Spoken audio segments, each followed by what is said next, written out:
Halo teman-teman semua. Pada kesempatan ini kita akan melanjutkan pembahasan terkait Python Programming for Chemical Engineering Basics, dan sekarang kita sudah masuk ke bagian NumPy.ray ya. Jadi NumPy ini adalah hal yang cukup penting di pemrograman Python untuk penyelesaian kasus-kasus dalam teknik kimia, karena nantinya di uh, perhitungan-perhitungan kita di akhir-akhir nanti gitu ya, itu membutuhkan banyak sekali pemahaman terkait matriks gitu ya. Jadi teman-teman harus paham terkait bagaimana sih sebenarnya matriks itu digunakan di dalam Python. Nah, kita akan menggunakan number array, di mana kemarin kita sudah membahas list. List itu hanya sebuah daftar ya, seperti daftar untuk tempat untuk meletakkan sesuatu, tapi sedangkan kalau numpy array adalah tempat untuk list itu kita operasikan. Nah, gitu ya. Jadi kita bisa menggunakan numpy ini untuk operasi matriks, dan dia menggunakannya numpy array. Jadi kalau misalkan kita kembalikan ke konsolnya Python, kita harus tulis import numpy as np gitu ya, seperti biasa. Nah, biar teman-teman lebih paham terkait vektor dan matriks begini dengan numpy array, kita akan coba membahas satu persatu contoh-contoh dari numpy array yang ada gitu ya. Jadi misalkan kita punya beberapa jenis-jenis numpy gitu ya. Misalkan kita punya np zeros. Yang pertama adalah np zeros. Misalkan kita punya zeros gitu ya. Matrix zeros gitu ya. Ini kita membuat matrix zeros seperti np.zeros dengan zerosnya berapa gitu. Zerosnya misalkan 3. Nah, maka kita akan menghasilkan sebuah matriks, yang mana matriksnya ini adalah matriks zeros dengan jumlahnya 3 gitu ya. Jadi value-nya 000, size-nya 3, sekian. Karena kan ini matriks ya. Gitu. Nah, juga NP ones juga ada, yaitu NP ketika dia isinya adalah 1. Jadi 0 dan 1 ya. Kenapa kok 0 dan 1? Karena 0 dan 1 itu adalah suatu bilangan yang nanti itu bisa digunakan sangat banyak, sangat luas ya, entah menjadi matriks identitas atau lain sebagainya. Nah, selanjutnya kita mau menggunakan NP range-nya. NP range ini kita membuat suatu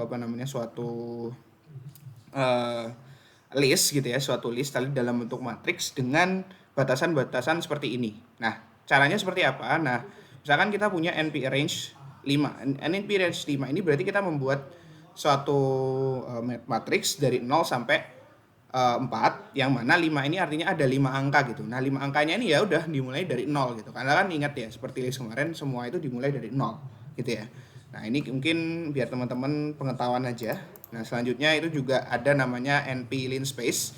Nah, kalau kemarin kita sudah membahas tentang np.linspace di printing kalau nggak salah ya, yang min 10, x 10 gitu ya. Nah, itu artinya gimana? Kalau misalkan kita punya np linspace seperti ini, itu artinya dia itu kita membuat suatu angka dari suatu list dalam bentuk vektor dari 1 sampai 2, yang mana selisihnya adalah berarti dia itu ada 5 bilangan di dalam situ gitu. Kayak misalkan seperti ini. Kita punya matriks linspace gitu ya. Oke, sebentar. Matriks linspace. Nah, linspace ini np.linspace. Nah, artinya di sini teman-teman membuat 1 sampai 2 interval dengan interval dari 1 sampai 2, yang mana jumlah bilangan yang ada di situ adalah 5 misalkan. Nah, di sini biasanya teman-teman itu menggunakan kombinasi n. Nanti kalau teman-teman menggunakan seperti kayak ada data, terus datanya itu dia berurutan gitu ya. Misalkan kita mau membuat data nanti misalnya itu kita menggunakan metode numerik Simpson gitu ya, di integrasi numeris. Nah, itu tuh kita pakai n-nya, misalkan n-nya 10 gitu. Perulangan kita itu berapa kali gitu, iterasi kita tuh berapa kali, seperti itu. Jadi kita istilahnya itu membuat angka dari 1 sampai 2, yang mana ini ada iterasinya itu sejumlah n gitu. Nah, seperti ini ya contohnya teman-teman. Nanti kita akan gunakan ini di Simpson, aturan Simpson di integrasi numeris. Nah, hasilnya seperti apa? Nah, hasilnya seperti ini ya. Nah, ini.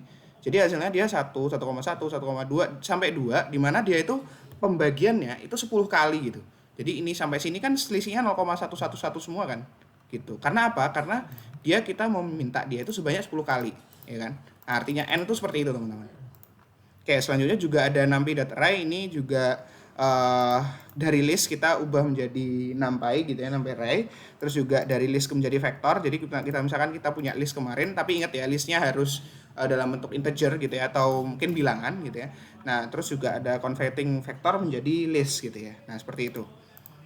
Nah selanjutnya juga ada membuat NP zeros, yang mana yang tadi ini adalah satu dimensi, sedangkan yang di sini adalah dua dimensi ya. Contohnya seperti ini. Kalau misalkan kita membuat matriks multiple zeros gitu misalnya dengan np.zeros di sini 3,4, berarti artinya kita membuat matriks yang apa namanya? Matriks yang dia itu 3 kali 4 gitu ya. Barisnya sebanyak 3, kolomnya sebanyak 4 gitu ya. Nah, kan hasilnya seperti ini. Mana tadi? Hasilnya mana teman-teman? Ini ya. Jadi masih dia membuat matriks 3 kali 4 gitu ya untuk perhitungan gitu. Jadi kita membuat suatu tempat untuk meletakkan variabel itu sebanyak 3,4 ya, itu 3 kali 4 gitu. Nah, ini juga sama dengan arrays indexing slicingnya juga teman-teman bisa lihat sini. Jadi kita bisa misalkan kita punya suatu variabel x misalnya, yaitu 0, 1, 2, ini list dulu ya, 4, 5, 6, 7, 8, 9. Ini kita buat list. Nah terus kita membuat numpy array-nya adalah y-nya gitu ya. Y ini adalah numpy array dari list ini. Nah kita mau slicing di misalnya di y yang mana coba? Y yang ketiga misalnya. Nah berarti kan Y yang ketiga dia akan menghasilkan misalkan Y3.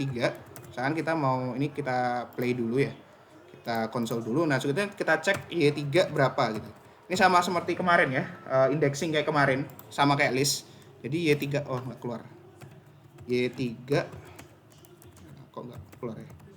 Nah ini Y3 adalah 3. Kalau misalkan Y2 gimana teman-teman? Y2 hasilnya adalah, oh sorry ini aku pencet ini, Y2 ya Y0 misalnya, Y0 berarti 0 ya, ya seperti itu ya. Jadi 0, 1, 2, 3 dan seterusnya gitu ya, kayak biasa, kayak di list kemarin. Nah terus kalau misalkan kita mau slicing, dia tergantung dengan slice-nya dia gitu, misalnya slice kayak gini, misalkan kita mau slice yang lain, itu misalkan kita mau slice dari 3 ke bawah gitu, berarti kan titik-titik, titik 2 sampai 3 gitu ya, kayak gini. Hasilnya 0, 1, 2 gitu ya, gampang ya insyaallah. Oke, sama juga dengan operasi. Jadi kita bisa mengoperasikan numpy.rise gitu ya. Jadi ada misalkan kita punya beberapa operasi hitung yang mau kita lakukan. Misalkan kita punya suatu data gitu ya. Data misalnya kita punya A sama dengan np.array gitu ya. np.array 2, 4, 6, 8 gitu ya. Nah ini sekarang kita punya ini. Nah terus kita mau buat B gitu ya. B itu adalah A ini ditambah dengan 1. Nah coba kita play dulu A dulu ya teman-teman. A dulu hasilnya apa? Nah A itu hasilnya 246 ya. Sedangkan kalau kita misalkan play B, ini apakah bisa dioperasikan atau tidak seperti list kemarin?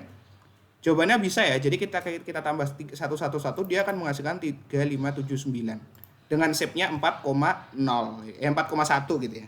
Oke, paham ya? Nah, juga bisa kita operasikan perkalian juga bisa. Misalkan kita mau kalikan A kali B gitu ya. A kali B sama C sama dengan A kali B misalnya. Nah, berarti kita juga bisa menghasilkan A kali B. Nah, ini mana? Nah, ini ya hasilnya C gitu. Gampang ya. Jadi untuk di NumPy itu bisa dioperasikan. Nah, ada operasi lain itu misalkan teman-teman mau mengoperasikan matriks yang mana ini matriksnya itu di matriks multiple gitu ya.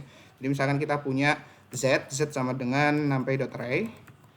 Nah, numpy.array misalkan 1, 2, 3. Nah, ini untuk terus 4, 5, 6 gitu ya. 4, 5, 6. Terus juga ada 7, 8, 9. Nah, seperti ini. Nah, terus kita mau mencari ini kita play dulu ya. Z itu apa sih hasilnya? Z, oh nggak bisa ya. Jadi sebentar, ini ada kesalahan di mana? Oh ya, ini aku lupa kurung ya. Di sini ada kurung. Di sini juga ada kurung lagi. Jadi kurungnya double ya. Nah ya. Nah nih, jadi kita udah menghasilkan matriks yang hasilnya 1, 2, 3, 4, 5, 6, 7, 8, 9. Ini matriks 3 kali 3 ya. Oke, nah sekarang kita coba kalikan dia dengan, atau bagi 2 misalnya. Jadi misalnya kita mau bagi Z ini R sama dengan Z bagi 2 misalnya. Nah, hasilnya gimana?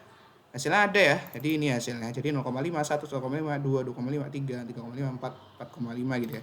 Gampang ya, cara pembagian perkalian ini bisa dioperasikan, tapi kalau kemarin di list itu nggak bisa dioperasikan. Kayak gitu ya, jadi gampang ya insya Allah teman-teman untuk operasi NumPy array, dan ini teman-teman harus paham cara untuk slicing, cara untuk membuat array. Jadi istilahnya kalau misalkan kita mau assign variabel tertentu, kita harus membuat tempatnya dulu. Nah, tempatnya itu pakai apa? Pakai zeros, np zeros biasanya. Nah, baru ketika kita mau membuat variabel itu, baru kita tumpuk np zeros itu dengan variabel baru gitu. Jadi nggak bisa variabel dulu baru np zeros, nggak bisa. Tapi harus np zeros dulu, baru nanti kita coba assign variabel baru gitu. Kayak gitu ya. Jadi seperti list kemarin yang harus kita tumpuk lah istilahnya. Kayak gitu ya. Paham ya?